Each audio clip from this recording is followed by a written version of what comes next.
have your online store, you got your podcast, you got Ron Brown's album, you got your own albums, you got a lot of things going on compared to early back in the days, BCC, way back, in the mid 90s. How do you find your drive and your inspiration is changed or evolved over the years?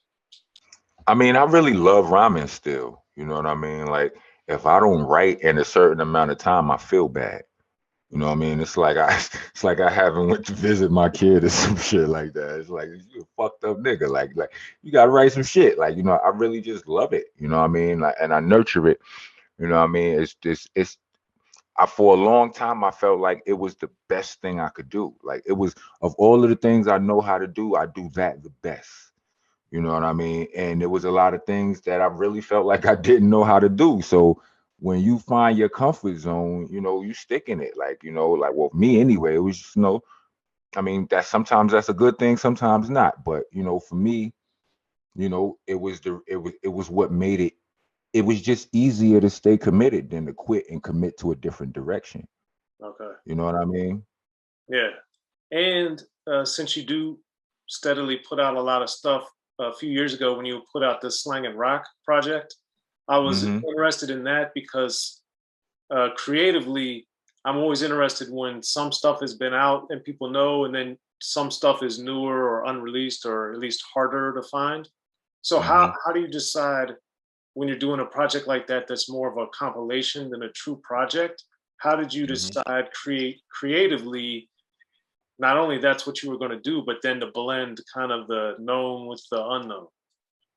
I mean, as far as to do it is because, like, I do a lot of features, and a lot of the features, I don't think anybody really hears them.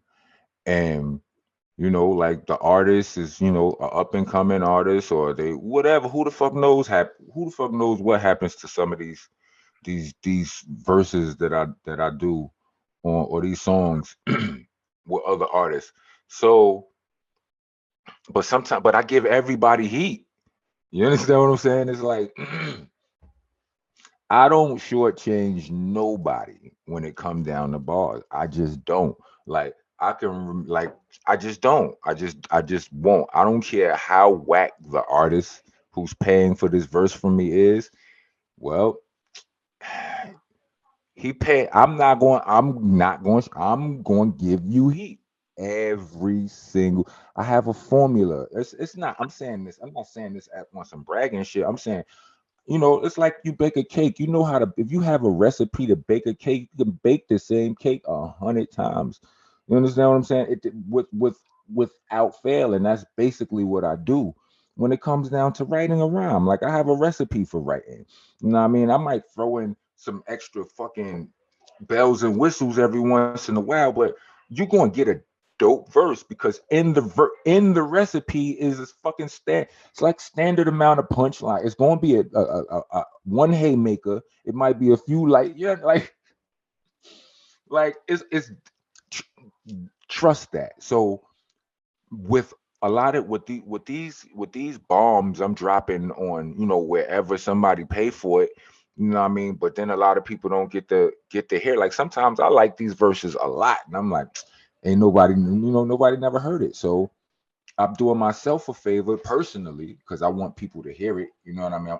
And secondly, if the song is halfway decent or whatever, you know what I mean? Like, I'm doing that artist a favor as well. You know what I mean? Because if that artist is a smaller artist, you know what I mean, not as recognizable or whatever, not as far along in this journey, then people get to hear that song on my mixtape. Like, my fans get to hear that song now. Whereas if when he put it out, I never promoted it. Like, I just sold the verse to him. I spit the verse. I never heard the song again. Who knows what he did with it, this, that, and the third. So now he might have eyes on him for that. So so for me, it's just all about me placing value on my words, on my verses and shit. Like, I like these shits, and I want the world to hear them. And I already sold him the verse. I already sold him the verse. Did the song. But fuck it. So everybody wins. Let me just repackage just slang and rock. And then when you do have something though, like Cleanup Crew with Buckshot and KRS-One, which definitely people are going to hear, people obviously know both of them. How do you find does your approach change at all, especially with KRS-One? I mean, nah. I mean, like I said, the drive of it's. I still want to create it. I still want to put out a dope product. You understand what I'm saying? I still want to say like KRS-One's fans are not all my fans. You know what I mean? Buckshot's fans are not all my fans. If that was true, then we would have all sold the exact same amount of records. You understand what I'm saying? Like, when you look, like, if you manage a social media page, like, which most of us do, like me being I run my own Instagram page, like, you notice certain things. You notice that one thing you notice is that your fans want to see you. You know what I mean? You. And they might, yeah, they loved it when you take pictures with other artists and shit. Like, they love that kind of shit too. Like, they love that. Especially if the artist is bigger than you. You understand what I'm saying? But at the same time, if the artist is of a slightly different genre, like let's just say somebody like Busta Rhymes has sold way more records than somebody like uh let's say, I can't say way more. Let's just say Busta Rhymes and Method Man. They two platinum artists, right? Like, I post a picture with Busta Rhymes and I post a picture with Method Man. The picture with Method Man is gonna get more likes than the picture with Busta Rhymes. And that's just to say that, like, all that says is that my fans fuck with Meth more than they fuck with Busta. My fans. But Bus has put out more music. You understand what I'm saying? He's had bigger records, this, that, and the third. Fans like what they like, and you start to understand. You start to get it. Like, your fans may be different from my fans, and you just accept it. So that you just accept that those differences, you'll bust yourself in the head trying to measure all of the differences. So what I do when it comes down to like a slang and rap project, it's just all of the dope verses. Like, it's verses that I feel like I ain't never got to really show out to. You know what I'm saying? I ain't really got the bump to. I ain't really get to enjoy them because I wasn't, it wasn't my. I'm gonna put all that together. I'm gonna make this thing, and I'm gonna let the world know. Because trust and believe, um, there are some people who didn't hear the KRS-One Buckshot song. They were hearing it for the first time on Slang and Rock. Somebody, Right. you know what I mean? Okay. So then, what are your goals and objectives for Monster Nation, the company? Well, I mean, we all gotta have a company. You know what I'm saying? Like, we all need a way to do our business. You understand what I'm saying? And I do all things creative. Like, I'm on some, like, I have a reality show in the stash right now, looking to get picked up. You know what I mean? Like, I have dudes who write scripts. I mean, when I say a reality show in the stash, I'm like, I could send you the trailer like right now, like, type of shit, like, visual. You can look at this shit. You know what I mean?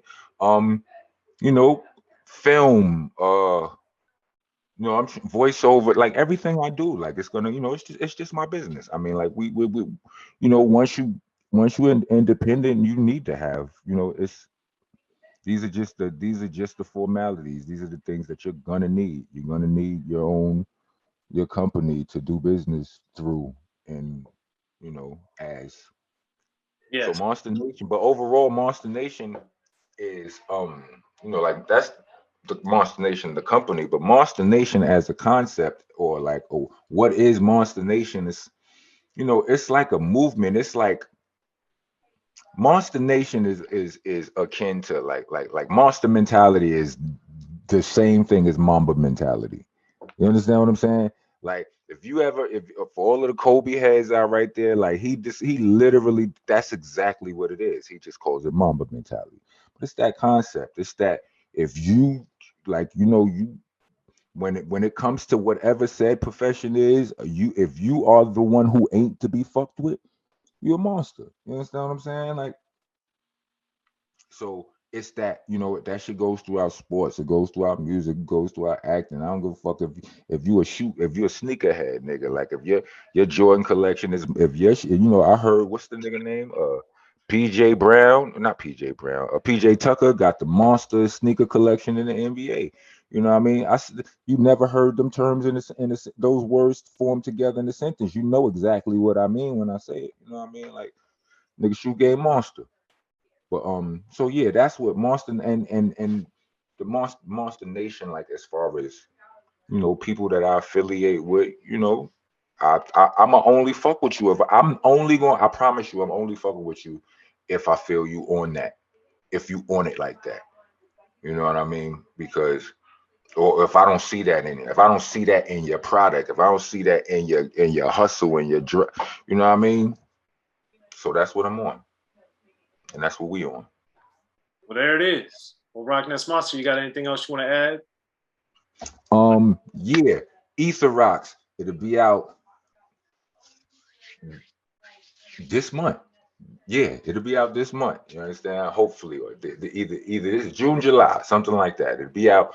We're working out all the little details and all that. But when you independent, you ain't got to be waiting all these months for no big cut. So I'm telling you.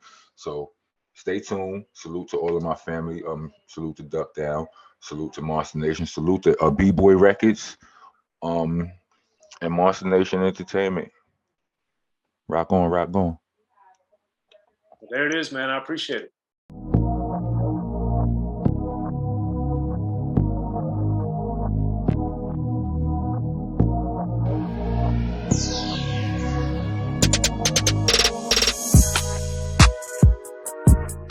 Be sure to check out the History of Gangster Rap by Soren Baker. He's official. History of Gangster Rap features exclusive interviews with Ice-T, Snoop Dogg, MC Ren, the D.O.C, and dozens of others. The History of Gangster Rap, a definitive look at how Los Angeles changed rap forever. In Los Angeles, the streets definitely set the tone of the hip-hop music. At 19, I got a $50,000 car. My whole angle always was, I'll be street, but I will always tell you the horrors that go along with this life. There will be penalties and casualties for just wearing the wrong color in somebody's neighborhood. And once gangster rap made it from the streets to the TV, the genre exploded. With Fab 5 on Yo MTV back with NWA. Yo MTV, it just catapulted us from being local heroes to national gangbang rappers. The History of Gangster Rap discusses it all from 1980 up till today. There's always gonna be shit happening in the streets. You know what I mean? So it's always gonna be something to talk about. The History of Gangster Rap in stores now.